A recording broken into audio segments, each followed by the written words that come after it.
Hello everyone. Hello everyone. So this is going to be derivatives for AP Calculus, mostly AB because that's the class I'm in. And so I already made a video yesterday really late in the evening. So this one's just going to be a quick one, just talking about some few things. So first off, I would like to talk about finding the tan line at a point. Let's say the point is 2, 3, and the function that we will be looking at is f equals 5x squared plus 2x plus 3. Okay, so first off, we have our tan line. We're going to look for the tan line, which is going to be the derivative, but we're also going to be manipulating it around.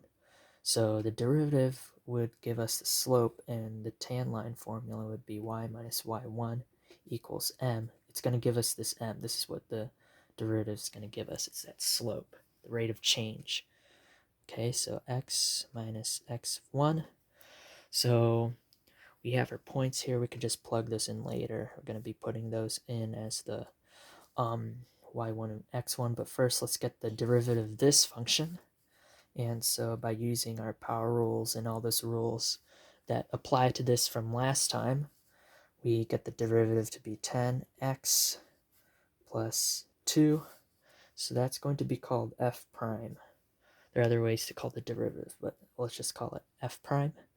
Okay, so now we have this. This is going to be our slope. So what do we do to find the slope at exactly this point? We're going to plug in 2 for x. So then we get 10, 2 plus 2, which is equal to 22. It's a crazy looking slope, but that's what we got. So now y minus y from our coordinate 3 equals slope of 22, which is pretty crazy, but let's just bear with it. X minus 2 from point. Okay, so now we could leave it like this if the question allows it. We could simplify it further, and we're just going to leave it like that for now. And let's move on to the next thing with derivatives. We have position functions. So like, let's say the position of a particle equals, let's make something up like 2t squared plus sine of t. Okay, so we have that particle motion, this distance. If you're taking physics, next part, taking derivative would be the velocity. This is the change, the speed. This is the speed which the distance is changing because it's the derivative. So if we take the derivative of this, it'd be 4t, and the derivative of sine is cos t. It'd be like that. And so that's from particle to velocity.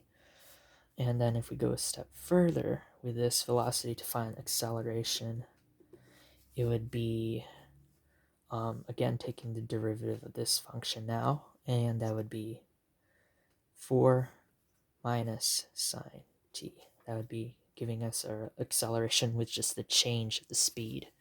So you just plug in values that you're given there, and you're good to go. There's a bunch more videos on YouTube and tutorials I recommend checking out.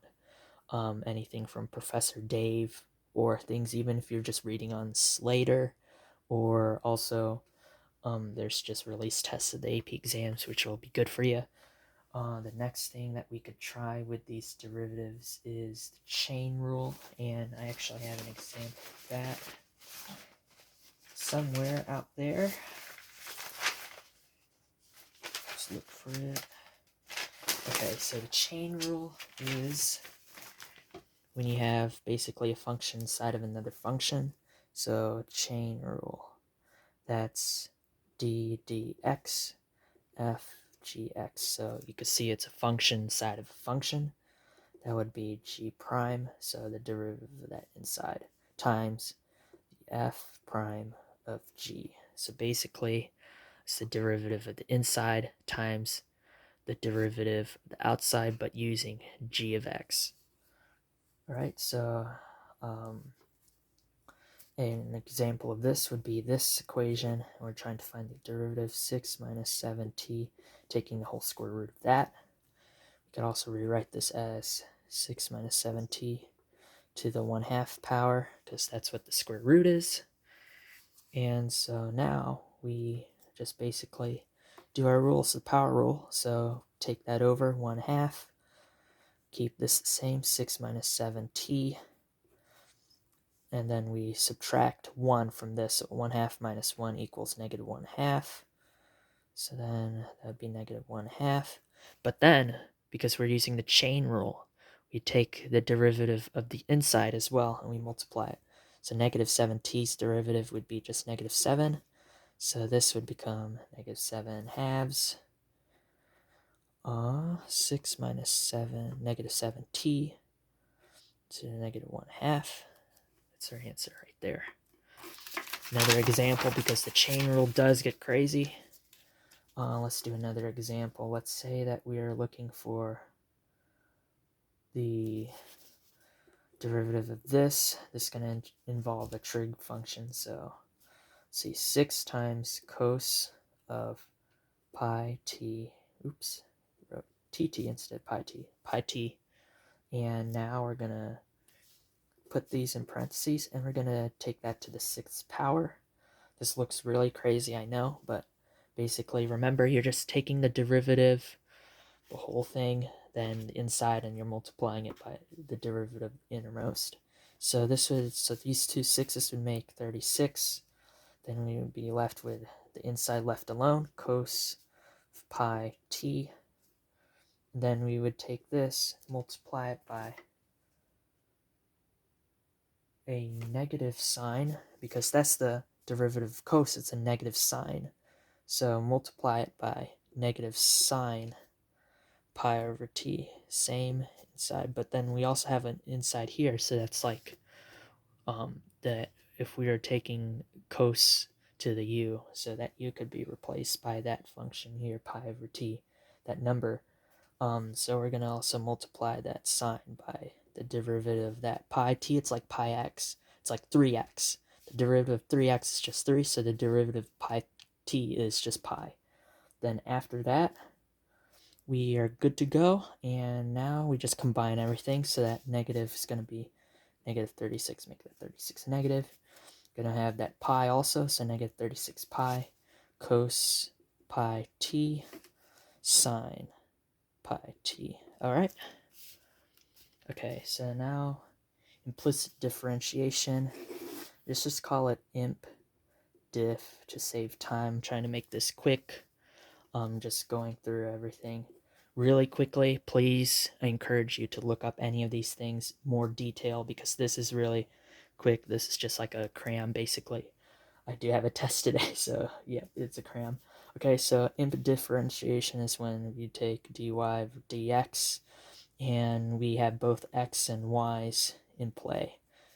And so we have something like this example, e to the x of y plus x4 minus y to the 4th equals 18. So first off, we're going to put these big old brackets on there, because we are taking differentiation. Okay, so first we have a, let's see, so first we're going to be doing d dx e x to the y, which is equal to, now do you see the exponent here? It's actually e to the x times y power. So that means we're going to be using the product rule. The product rule was talked about in that first derivative video that we made. So this is going to just become e to the xy. Remember, because e to the u is just e u times u prime. So now u prime is going to be that product rule we're going to do. And we're going to get y plus x dy dx.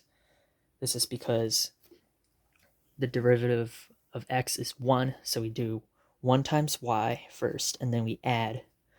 The first function stays the same, so it's x times the derivative of the second function, which is y, and when we're doing imp diff, The derivative of y would be dy dx, or you could also write y prime, but it gets kind of crazy if you keep switching back and forth, so please just choose one and then you're good to go after that. So now we're going to put this, we could combine them because it's multiplying, so y e xy plus xy dy over dx. We also have our other pieces, so this 4x to the fourth becomes 4x3. Remember the power rule again. And this y to the 4, it's the same thing, power rule, so 4y to the third. But remember, we're also doing the dy dx because this time we're taking derivatives of y. And derivative of 18, it's a constant, so that's going to be 0.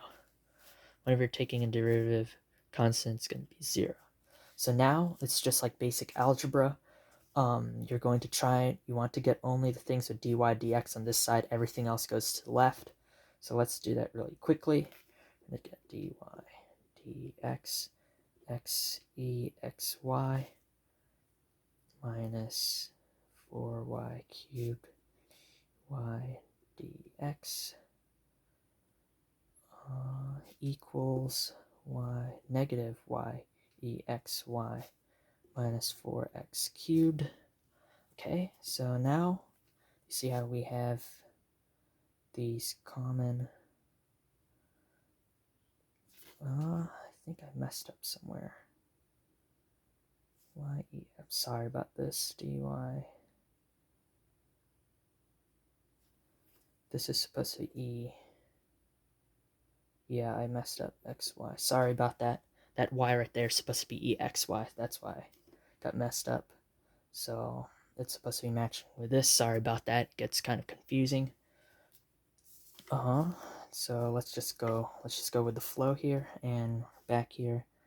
We could pull out this dy dx because that's what we're trying to get. We're trying to get to dy dx equals. So we could pull out the dy dx from each side.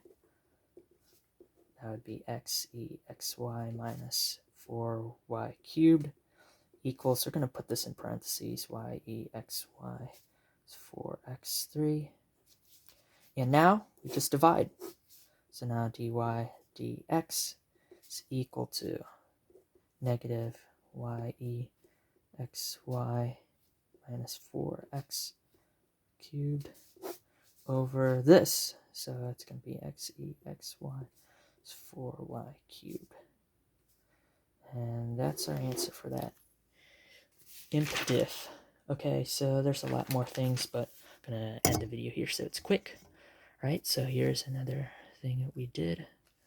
And please, of course, look up more of this stuff online. There's a lot more tutorials. Hope you have a good day. Do something nice for someone.